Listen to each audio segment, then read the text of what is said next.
Welcome to the Bingees Extra Bit, an episode dedicated to you, your recommendations and your questions. You can follow us on Apple and Spotify, and please do share us with your friends. That'd be nice, wouldn't it? That'd be very nice. Right, our latest review is in, Alex. Teresa on Spotify, who discovered Binge through our episode with Joe Scarrett Jones, the creator of Love Island. Oh, yes.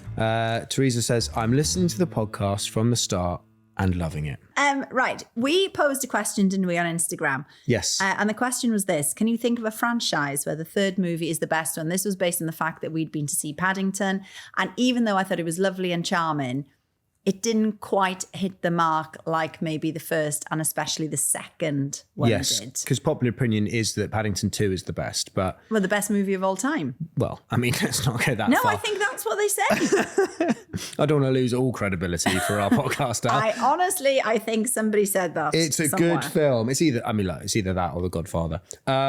So yeah, and then that led me to suggest that has there ever been a situation where the third film of a trilogy is the best one? Mm-hmm. And we've had a lot of responses to that. We have. Fee Elliott suggests Indiana Jones. That's a good shout.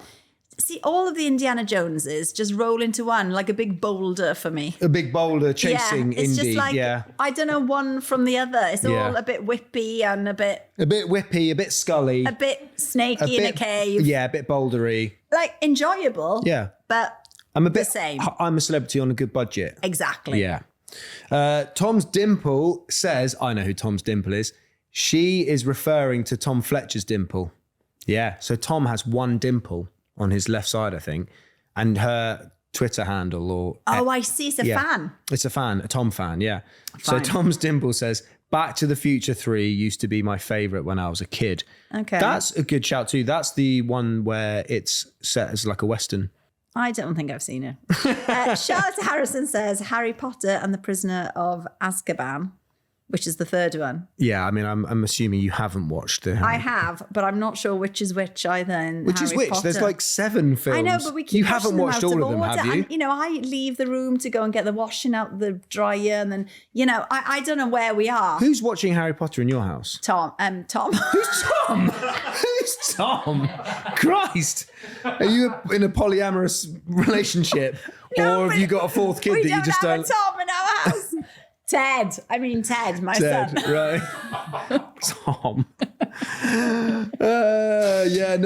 I'm sorry, Charlotte. Harry Potter lost me at Dobby the House Elf. Now, somebody got in touch with me, and not your girl Sam agrees. No. And says, unpopular opinion, but High School Musical 3. Okay. Have you seen High School Musical? I have, but I didn't get past 1. No, well, there you go. So I can't comment. I don't know. I can't comment either. I've not even seen the first one. What do you mean? I've not seen it. Harry, that is up your street. Is Set it? in a school. Come off got it. Singing in it. Come off it. Yeah. No, they're not Teenagers.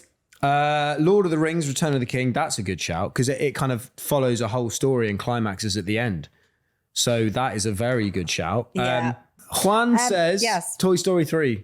Fair enough. Which is a fantastic I do shout. like all the Toy Stories. Yeah, but if you watch the first one, actually, I mean, at the time it was cutting edge animation, but actually, by the time you get to 3 and 4, it's... One looks shit. One looks a bit shit, yeah. I was going to be a little bit more polite, but yeah, you're right. Okay. James has been in touch. Thanks, James. He says, hi, Alex and Harry. After walking 8 miles to the local cinema... God, where do you live, James? Where's your car? I expected to be rewarded with a joyous cinematic experience in watching Gladiator 2. Now, despite a brilliant cast and an iconic director, it's possibly the worst sequel since Jaws 2. Take from that what you will. Well, what I'm taking from that, James, is I'm trusting you there, and I'm not going to go to the cinema to watch it. I'm going to wait till that's out. Yeah, I think you can do that on the telly. Yeah. Thanks, James. Thanks, James. I haven't heard great things. Yeah, but I actually like Jaws too, so, Katie Stewart says, hi, Alex and Harry. Thank you for the show. I'm a uni student and it's my go-to comfort listen to wind down when cooking tea. Oh, I like being a comfort listener. Yeah, I read that with a smile on my face because I just thought we're sat here reading compliments about ourselves. It's quite strange, really, isn't it? Hi, Alex and Harry. I just want to say how brilliant you both are. Particularly you, Harry. Really, your voice is so soothing. until he gets to Wicked. That's not a real review. Okay, you carry on. So Katie says, I recently binged Curfew on Paramount Plus. It was brilliant and really needs to be shared. It's a new British crime drama set in a world where men are bound by a curfew from 7 p.m. to 7 a.m. The show follows a detective played by Sarah Parish, always brilliant, as she investigates a murder which has taken place despite curfew. The whole show was gripping from start to finish, and Parish's character adds humour with her no-nonsense attitude, genuinely up there with Happy Valley. Right, well, we had Sarah Parish on the One Show to talk about this. I watched the first episode. I forgot about it, but this was absolutely brilliant. A little bit controversial because it's about women having this curfew, which is in place to keep them safe. Oh, women have the curfew? Yes. It's men that should have the curfew. No, but that one, it was quite controversial because of this idea of a curfew. Yeah. But it's, very, very gripping. Actually, I might go back and watch that. Thank you, Katie. Yeah. We always love a new recommendation, even though Al's already watched it. We've had a voice note from a TikToker, Al. That's how, we are down with the kids. I mean, we've reached TikTok. We're TikToking. Sarah's World is the TikToker. Let's have a listen. Hello, Alex and Harry. My big recommendation right now has to be a Christmas film. It is the build-up, so we need all the cheesy Christmas films we can find. Now, I have just watched Hot Frosty on Netflix, and I must say I absolutely loved it. Is it cheesy? Is it predictable? Yes, but it's got an element of magic in. It is a snowman that is going to come to life with a magic scarf. What more do you want? This movie had me in tears, quite literally laughing. Not only that, I did shed a little emotional tear at the end, but don't tell anyone. Oh, it's all right. You're in good company. Harry cries in Wicked. God, all I wanted as a child was a Mr. Frosty. So it's called Hot Frosty. But that makes me feel like it's dodgy. Hot Frosty. Have you had a Hot Frosty, Al? I don't know. It's a funny title, isn't it? It is. So is it new? Is it out this year? Okay, a new Christmas film. And it's come highly recommended. So I think it's always good to have a new Christmas film on the list. I mean, Hot Frosty. The thing is, I think at Christmas time as well, you lower your expectations. So all that, all those films on Hallmark suddenly become absolutely fine and well put together. Yeah. Because, I don't know, there's a lot more oxytocin flying around, I think. I've been listening to Trip. The Rest is Politics. Okay. And I picked up a clip. Oh, Trip. Yeah. I love it. You just put that in there. Al, I'm a subscriber, okay? Trip. I'm a subscriber to a politics podcast. The Rest is Politics. Yeah, Trip. Okay. Yeah. So I heard Alistair Campbell saying this. I was channel hopping the other day. There's so much shit on television. When you know that thing on the Skybox, you just go through 1, 2. Now, if there's no decent sport on, I really struggle to find things that I want to watch. So, sounds to me like Alistair Campbell needs to start listening to Binge. Definitely. He needs some recommendations, Al. Okay, so, right, let's keep him in mind as the customer. Okay, so I'm going to go Succession. I'm going to go The Diplomat. I'm sure he's watched The West Wing. I'm sure he's watched The Thick of It for obvious reasons, because that's loosely based on him. Is that not a little bit of a busman's holiday for him, though? True. What, you think maybe something a bit more... Well, I would have suggested cozy. something like The Split. Okay. Because then you've got a little bit of sort of, they're very highbrow, but actually what's going on is quite... Maybe he needs something lowbrow, because he Escape to the Country.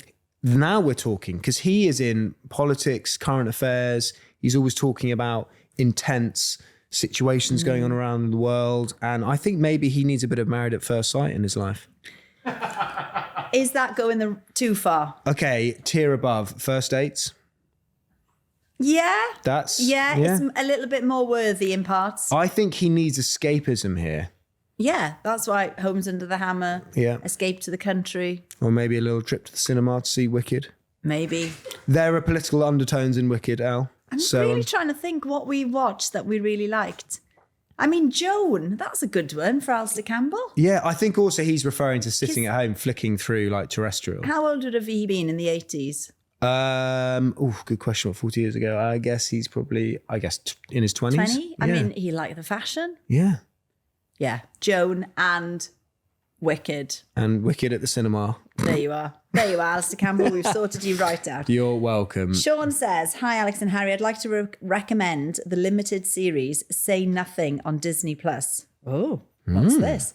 Well, based on a New York Times bestseller of the same name, it explores the troubles in Northern Ireland from the early 1970s through primarily the eyes of two sisters, based on a true story. Oh, that sounds good. Yeah. Have you seen the film Belfast? I Kenneth haven't. Branagh's film. No. Oh, that is brilliant with Jamie Dornan in it. Oh, okay. I've heard about That's it. fantastic. And I'm wondering whether this would be similar. Well, obviously same theme. He's not finished here. Oh, sorry. It's More. a very difficult watch at times, but having grown up during this period myself in Northern Ireland, it's fascinating to see this period in history explored. The idealism turn into trauma. It's raw, but worth watching to see the futility of conflict, the impact of how one life even can lead to another, especially with what's happening around the world now. Enjoying the podcast. Cheers, Sean. Oh, that's a good recommendation, Sean. Nice. Yeah, I think I would like that one.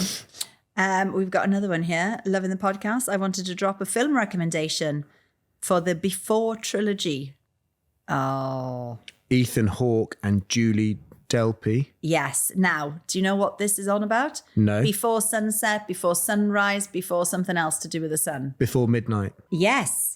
This is fantastic. I've got this on DVD. I'll bring it in for you. DVD. Yeah. I found it in a box in the garage. Did you? Because when we moved house, I decided it was time to get rid of all DVDs. What is Yeah. the purpose of DVDs anymore? Well, there'd be like an ancient relic soon, but I think like Yeah, but after we've vinyl's back in, died, so- vinyl's back in fashion, isn't it? Yeah, fine. If you own, I heard this the other day. Like if you own a specific sort of copy of a VHS, one of the originals, they're worth a lot of money now.